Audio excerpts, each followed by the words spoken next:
오늘 본문을 보면 빌립보 교회 교인들이 교회 사역을 하는데 참여한 교인들의 동기와 태도가 달랐던 것을 봅니다. 15절에 어떤 교인들은 투기와 분쟁으로 했습니다. 또 어떤 교인들은 착한 뜻으로 했지요. 16절에 착한 뜻으로 하는 교인들은 바울이 복음을 변호하기 위해 세우심을 받은 줄을 알고 사랑으로 그리스도를 전파했습니다. 비록 바울이 복음 때문에 감옥에서 고난을 당하고 있지만 그의 고난으로 인해 오히려 더 사랑하는 마음으로 그를 도와 그리스도를 전파하는 사역에 더욱 헌신했던 것이죠. 반면에 17절을 보면은 투기와 분쟁으로 하는 성도들도 없지 않았습니다. 그러한 성도들은 복음 때문에 감옥에 갇힌 사도 바울에게 오히려 괴로움을 더하게 하려는 그러한 생각을 품고 순수하지 못한 동기에서 다툼으로 복음 사역에 참여했던 것이죠. 아마도 이들은 바울을 시기한 것처럼 보입니다. 바울만 지도자인가? 내가 저 사람보다 못한 게 뭐냐? 이런 식의 경쟁심을 갖고 투기심을 갖고 사역을 했던 것 같습니다. 그래서 바울이 매임을 당한 것에 대해서 그 기회를 타서 자신들의 지위를 얻으려는 그러한 동기에서 사역에 열심을 냈던 것이죠. 일을 하긴 하는데 하나님께 대한 헌신으로 사랑이라는 동기를 가지고 하기보다는 목회자에게 또 다른 사람에게 인정받고 싶어서 남이 알아주기를 바라는 마음에서 일했던 것이죠. 18절에서 사도 바울은 두 부류의 사람을 이렇게 평가합니다. 교회에서 같은 사역을 해도 거칠애로 하는 사람이 있고 참으로 하는 사람이 있다. 자기 이름을 내고 자기 사람을 만들고 자기 지위를 얻으려고 이런 목적으로 경쟁심으로 하면 한마디로 거칠애로 하는 것이다 라고 말씀합니다. 하나님 나라의 복음을 증거하기 위하여 세움받은 직분자들이 복음으로 인해 어려운 형편에 처하더라도 사랑으로 동역하고 착한 뜻으로 그리스도를 증거한다면 그것이 바로 참으로 하는 것이라 할 수 있겠죠. 교회 사역을 하다 보면 때로는 사랑으로 헌신하는 경우도 있지만 때로는 인정받으려고 경쟁심에서 투기심에서 하는 경우도 없지 않습니다. 왜 이런 일이 벌어지는 걸까요? 교회 사역의 본질을 놓치고 곁가지에 주목하기 때문입니다.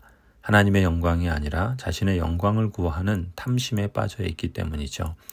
그래서 우리는 종종 잠시 가던 길을 멈추고 본질을 생각해야 할 때가 있습니다.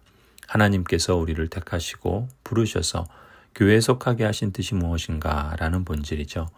우리를 고향제일교회로 부르셔서 이루고자 하시는 목적과 본질이 무엇인가를 집중하고 생각해 보아야 합니다. 이 부르심의 목적과 본질에 집중하며 이걸 종종 되짚어 보시기를 권해드립니다. 빌립보 교인들이 이렇게 서로 다른 동기에서 사역하기에 비롯된 문제에 대해서 사도 바울은 무엇이라고 권면하는가? 18절에 그러면 무엇이냐? 거칠애로 하나 참으로 하나 무슨 방도로 하든지 전파되는 것은 그리스도니 이로써 나는 기뻐하고 또한 기뻐하리라 말씀합니다. 그러니까 실제 상황은 복음을 전하다가 사도 바울은 감옥에 갇혀 있는 신세였죠. 교인들이 볼 때 그건 그렇게 기대할 만한 형편은 아니라고 할 수 있습니다. 누가 봐도 부끄럽고 민망한 형편일 수도 있죠. 기뻐할 만한 상황은 적어도 아닙니다.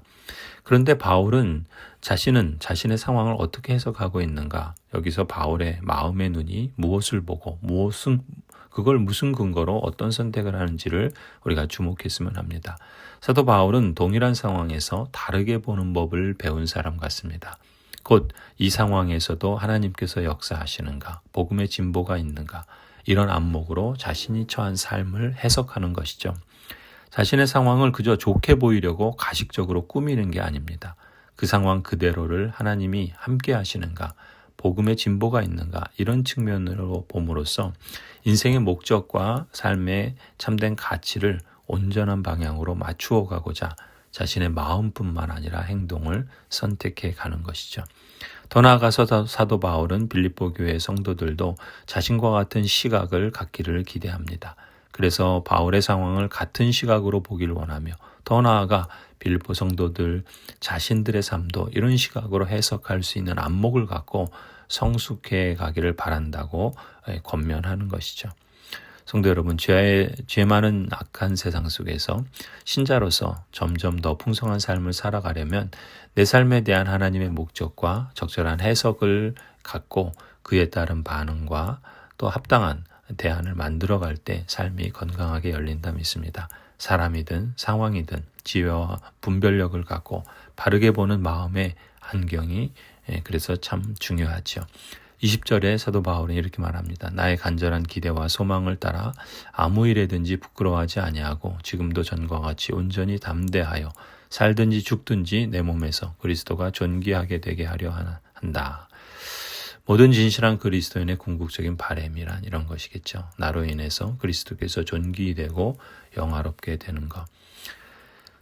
사도 바울이 사도행전 20장에서 고백한 것처럼 내가 달려가는 길, 주 예수께 받은 그 사명, 다시 말해 하나님의 은혜의 복음을 증언하는 일을 마치려 하면은 나의 생명조차 조금도 귀한 것으로 여기지 아니한다라고 하는 고백처럼 나를 통해서 진실로 그리스도께서 존귀되기를 바라는 사람은 때로 내가 좀 손해를 보더라도, 내가 좀 불편해지더라도, 내가 좀 사람들의 인정을 받지 못해도 그리스도의 영광이라는 본질을 자신의 기대와 소망으로 삼는 수준에 이르고자 힘쓰고 또 그것을 추구한다 믿습니다.